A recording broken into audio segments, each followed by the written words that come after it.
मीशो से परचेज करना, ट्रस्ट करके बड़ी इन्वेस्टमेंट करना आपको भारी पड़ सकता है मेरी तरह। Hi guys, welcome back to my channel. आज का वीडियो किस टॉपिक पर होने वाला है ये तो आपको थंबनेल से पता चल ही गया होगा। वैसे जनरली मैं अपने चैनल पर शेयर करती हूँ रेसिपीज, कुछ मोटिवेशनल, प्लांट से रिलेटेड इंफॉर्मेशन और ऐसा कुछ जो मुझे लगता है कि आप लोगों के लिए भी बेनिफिशियल होगा। लेकिन आज का जो टॉपिक है ना, उस पर मैंने वीडियो बनाना इसलिए जरूरी समझा क्योंकि हम आजकल ऑनलाइन परचेजिंग करते ही हैं, जैसे कि अमेजोन से, फ्लिपकार्ट से। ऐसे ही मैं परचेज कर रही थी मीशो से। और पता है आपको, मीशो से परचेज करने का एक बड़ा रीजन ये भी था कि I wanted to support Indian company. मैं जब भी कुछ परचेज करती हूँ ना, तो मुझे ऐसा रहता है कि अगर कोई चीज इंडिया में बनी है, इंडियन है, तो मैं उसको परचेज करूँ। तो मीशो से परचेज करने का यही कारण था। अदरवाइज तो अमेजोन, फ्लिपकार्ट, इन सब पे भी चीजें हैं, हम वहां से भी परचेज कर सकते हैं। तो लास्ट 1 ईयर से मैं परचेज कर रही थी मीशो से, और कुछ प्रोडक्ट्स सही भी थे, कुछ मतलब जैसा पिक दिखाई गई है और जो उसकी रेटिंग है उसके हिसाब से बहुत बेकार क्वालिटी के थे। तो ऐसे में आप क्या करेंगे? क्या आप बेकार प्रोडक्ट को रखेंगे या उसे रिटर्न करेंगे? ऑब्वियसली बात है, रिटर्न करेंगे, क्योंकि पैसे जो है ना, सब लोग मेहनत से कमाते हैं। किसी के घर में भी पेड़ नहीं लगा हुआ है पैसों का कि आपने तोड़ा और दे दिया। और जब हम ऑनलाइन शॉपिंग करते हैं तो उसमें हमारा जो परचेज करने का डिसीजन है वो किस पे डिपेंड करता है? प्राइस पे। दूसरा, आपको पिक कैसी दिखाई दे रही है, यानी आप जो ऑर्डर करने वाले हैं प्रोडक्ट, वो दिखता कैसा है, उसकी रेटिंग कैसी है, रिव्यू कैसा है, ये सब देखकर हम लोग अपने परचेज करने का डिसीजन लेते हैं। तो इसी तरह से क्या हुआ कि मैंने मीशो का एक mom daughter combo dress order किया। हालांकि मैं मीशो पे जो ऑर्डर प्लेस करती थी वो 1000 से नीचे ही रखती थी, क्योंकि मुझे ये रहता था कि ऑनलाइन परचेज कर रही हूँ, पता नहीं प्रोडक्ट अच्छा होगा नहीं होगा, और मन में ये रहता था कि ये ना हो कि मनी रिफंड ना हो पाए और आपके पैसे खराब हो जाएं। लेकिन अभी तक ऐसा नहीं हुआ था। और कहते हैं ना, जब आप भरोसा करने लगते हैं तो आप बिग इन्वेस्टमेंट कर देते हैं। वही हुआ मेरे साथ। आप लोगों ने मेरी वीडियोस में देखा ही है कि मैं परफॉर्म भी करती हूँ, डांस वीडियोस भी बनाती हूँ, और इसी पर्पज से मैंने ये ड्रेस ऑर्डर की थी कि मैं और गुल्लू जब आने वाले नवरात्रों में परफॉर्म करें तो हम दोनों की ड्रेस एक जैसी हो। एक मैंने उसके लिए लहंगा भी ऑर्डर किया और एक गुजराती जो जैकेट है वो ऑर्डर की। तो जो कॉम्बो था मॉम डॉटर ड्रेस वाला, वो था लगभग 2150 रुपए का। तो आप देखिए कि 2150 रुपए का वो मॉम डॉटर ड्रेस और कॉम्बो ड्रेस, और अप्रोक्स 400 के आसपास का एक और गुल्लू के लिए मैंने लहंगा मंगवाया, और आई थिंक 300 के आसपास जो थी वो गुजराती जैकेट थी। तो कितने का हो गया? अप्रोक्स 3000 का मेरा ऑर्डर मैंने प्लेस किया। अच्छा, जब मैंने ऑर्डर प्लेस किया तो मैंने पिक देखी कि अच्छा लहंगा ऐसा दिख रहा है, इसका घेर ज्यादा है और दिखता कैसा है, मम्मा डॉटर ने पहना हुआ तो कैसा दिख रहा है, ये सब देख के और बाकी सब भी जो प्रोडक्ट है उनकी पिक देखकर मैंने ऑर्डर प्लेस कर दिया। ऑर्डर प्लेस कर दिया, और जैसे मैंने बताया कि मैं एडवांस पेमेंट कर देती हूँ, यानी ऑनलाइन पेमेंट करती हूँ, तो वो भी कर दी। अच्छा, प्रोडक्ट आया मेरे पास। प्रोडक्ट आया तो गुल्लू जो है उस टाइम पे उसको फीवर हुआ था। मैंने आपसे वीडियो भी शेयर किया है वो वाला, कि मेरे पास 2 पार्सल आए थे और मैंने उसमें से एक लहंगा जो मेरे लिए मैंने मंगवाया था कॉम्बो ड्रेस में, वो मैंने ट्राई भी करके देखा, और मुझे जो लहंगा था वो साइज बड़ा था। मतलब क्या होता है कि हर एक ब्रांड का जो साइज है वो डिफरेंट हो जाता है, तो वो मुझे रिटर्न या चेंज जो भी है वो करना ही था।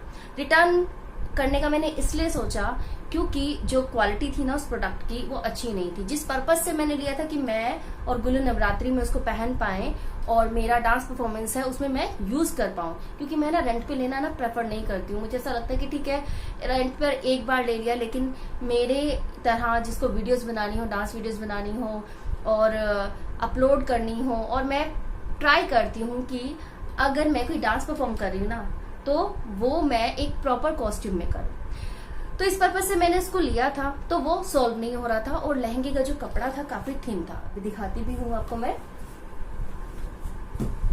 इसका जो ये वाला कपड़ा है ना, ये अंदर लगा हुआ है, ये तो काफी हैवी है, यानी जो भी अंदर लगा हुआ है ये और ये बस एक पेटीकोट का साइज होता है ना, वो है। और ये जो कपड़ा है ये काफी थिन है, मतलब ना तो आप अच्छे से घूम सकते हैं इसमें, और ना ये आपको डांस में कुछ ज्यादा अच्छे से हेल्प करेगा। ऊपर से इसके अंदर इस तरह से ये धागा खींचा हुआ था, ये धागा इस तरह से खींचा हुआ था। आप देख सकते हैं पिक में डिफरेंस, ये वाली पिक और ये वाली पिक। आप देखिए दोनों में डिफरेंस देखिए कि लहंगे का घेर पिक में कितना दिखाया हुआ है। जब हम परचेज करते हैं तो हम ऐसे पिक्स देखकर ही डिसीजन लेते हैं कि हमें परचेज करना है या नहीं, या हम जिस पर्पज से इसको परचेज कर रहे हैं वो सॉल्व हो पाएगा या नहीं।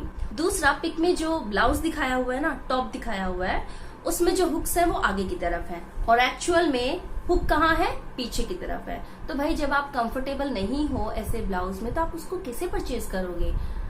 मतलब आप पिक में कुछ और दिखा रहे हो और आप भेज कुछ और रहे हो। तीसरा, आप पिक में देखिए एक बार स्लीव्स कितनी है, इसकी स्लीव्स कितनी है और यहाँ पर स्लीव्स कितनी है। मैं आपको पिक दिखाती हूँ कि एक्चुअल में जब मैंने इसको पहन के देखा है तो स्लीव्स कितनी है। ये देखिए आप, ये रही जो ऑनलाइन बेचने के लिए पिक लगा दी जाती है और ये रही एक्चुअल वाली पिक। तो भाई जब मुझे इतना डिफरेंस लगेगा प्रोडक्ट में और मेरा वो पर्पस सॉल्व ही नहीं कर रहा है तो मैं क्यों परचेज करूंगी उसे? अच्छा ठीक है, मैंने ये सोचा कि चलो मैं इसको रिटर्न करती हूँ। तो जब मैंने अपने अकाउंट को ओपन करना चाहा इसको रिटर्न करने के लिए, तो मेरा अकाउंट जो है वो फेल कर दिया गया। मतलब मैं अब अपने अकाउंट को ओपन नहीं कर सकती हूँ, तो मैं रिटर्न कहाँ से करूंगी?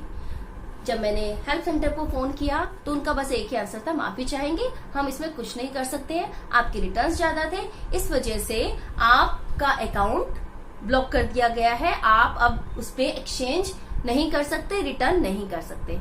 और मैंने उनसे पूछा जब कि अच्छा आप किसी को नोटिफाई नहीं करते हैं कि आपके रिटर्न्स ज्यादा है और हमारी तो ये पॉलिसी है?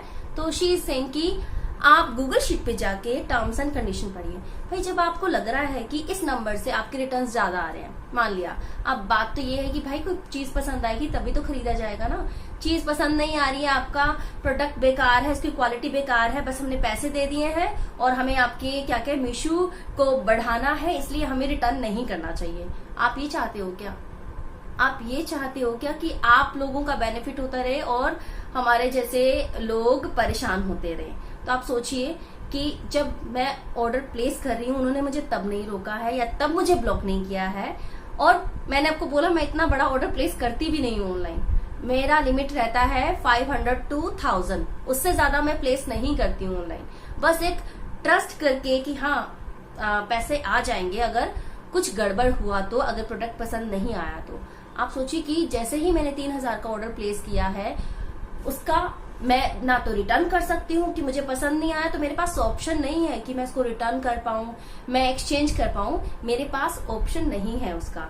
और वो कोई भी हेल्प नहीं कर रहे हैं, इतनी सी भी हेल्प नहीं कर रहे हैं। और उनके हेल्प सेंटर से तो हेल्प वाला जो वर्ड है वो हटा देना चाहिए, वो सिर्फ सेंटर है, वो भी वो माफी चाहेंगे सेंटर उसका नाम रख देना चाहिए, वो हेल्प सेंटर नहीं है। उनका टैगलाइन है सर हम माफी चाहेंगे, तो आप अपने ना मीशो आप अपने हेल्प सेंटर का नाम माफी चाहेंगे सेंटर रख दीजिए। हेल्प सेंटर नहीं है वो कस्टमर का प्रॉब्लम ही नहीं समझ रहा है। और बात यह है कि अगर आपको लग रहा है कि रिटर्न ज्यादा आ रहे हैं तो आपने कोई ऐसा सिस्टम नहीं बनाया है कि आप कस्टमर को नोटिफाई ये कर दें, उसको ये इन्फॉर्मेशन दे दें कि हम आपका नेक्स्ट ऑर्डर नहीं लेंगे क्योंकि आपकी रिटर्न ज्यादा है। नहीं, आप लोग अच्छा खासा ऑर्डर ले लेंगे, उसके बाद उसका अकाउंट फ्रीज कर देंगे, उस पर एक्टिविटी बंद कर देंगे ताकि वो बंदा फंस जाए। अब ये मेरे पास रखा है, इसको 7 डेज हो चुके हैं और उनको मेल किया जा चुका है, वो मेल पे उनका कोई सीन नहीं है, कोई रिप्लाई नहीं है। हेल्प सेंटर तो उनका माफी सेंटर है, माफी चाहेंगे सेंटर है, वहां से कोई हेल्प नहीं है। और एक प्रोडक्ट मेरा 15 या 16 को आया है, उसका भी डेट चला जाएगा। और जो जैकेट ली है वो साइज जो है उसका छोटा है, तो मतलब मैं क्या करूं उसका, मेरे लिए तो वो यूजलेस है। इस वीडियो को बनाने का मैंने इसलिए सोचा कि जो मेरे साथ हुआ है ना, जो लॉस मेरा हुआ है वो आप लोगों का ना हो, क्योंकि मीशो जैसा ऐप ना आज घर घर में है। मैंने भी किसी के थ्रू इस ऐप को जाना, मैंने उसे डाउनलोड किया, उससे परचेजिंग स्टार्ट की और मैंने आपको बताया कि मेरा मीशो से परचेज करने का क्या रीजन था। बिकॉज इंडिया की कंपनी है इसलिए, और जब आप कुछ अच्छा प्रोडक्ट वहां से मिल रहा है, रिजनेबल प्राइस में मिल रहा है, तो आप आगे 10 लोगों को भी बताएंगे।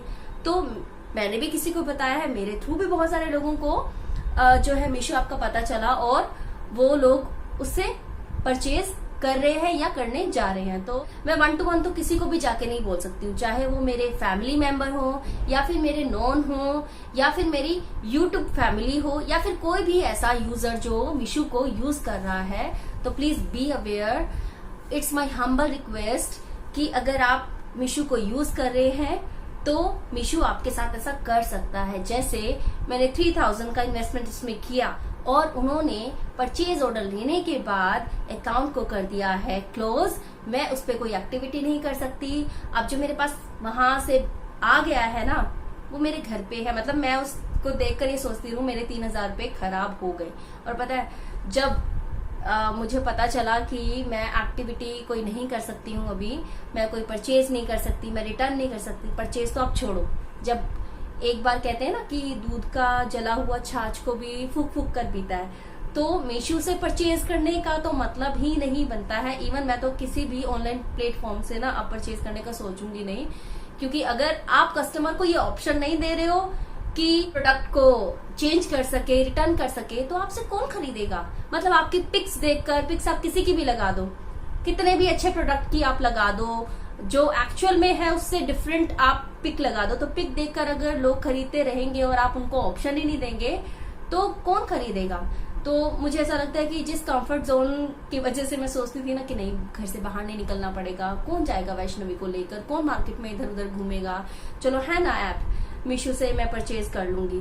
तो बस मैं वो नहीं करने वाली हूँ। मैंने तो अब मीशो से क्या कहते हैं ना कि तौबा कर लिया है। मैं अब उससे 1 रुपए की शॉपिंग नहीं करने वाली हूँ। अगर आप में से कोई मीशो यूज कर रहा है तो प्लीज मीशो के इस फ्रॉड से आप लोग सावधान हो जाएं, क्योंकि पैसे फंसते हैं ना, बहुत बुरा लगता है। आपके पैसे खराब होते हैं। मुझे भी बहुत बुरा लगा था, पैसे खराब हुए, मेरी मेहनत के पैसे खराब हुए, वो तो बुरा लगा ही। साथ में जो आप ट्रस्ट बनाते हैं ना किसी के भी साथ, आपसे मैं 1 साल से खरीद रही हूँ चीजें और आपने 1 मिनट में मेरा अकाउंट क्लोज कर दिया, आपने उसको फ्रीज कर दिया बिना किसी इंफॉर्मेशन के, बिना किसी नोटिफिकेशन के कि हाँ आपके अकाउंट से रिटर्न्स ज्यादा है एज कंपेयर टू परचेज, तो हम लोग बंद कर देंगे। तो मतलब आपका कोई सिस्टम है ही नहीं है।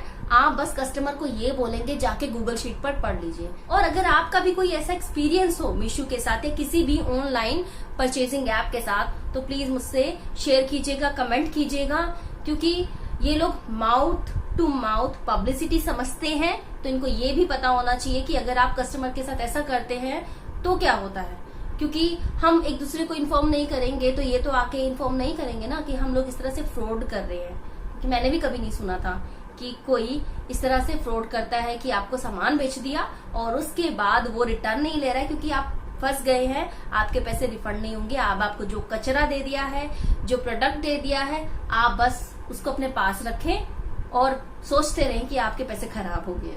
और मीशो आप ना अपने टैग लाइन को ना चेंज कर लीजिए।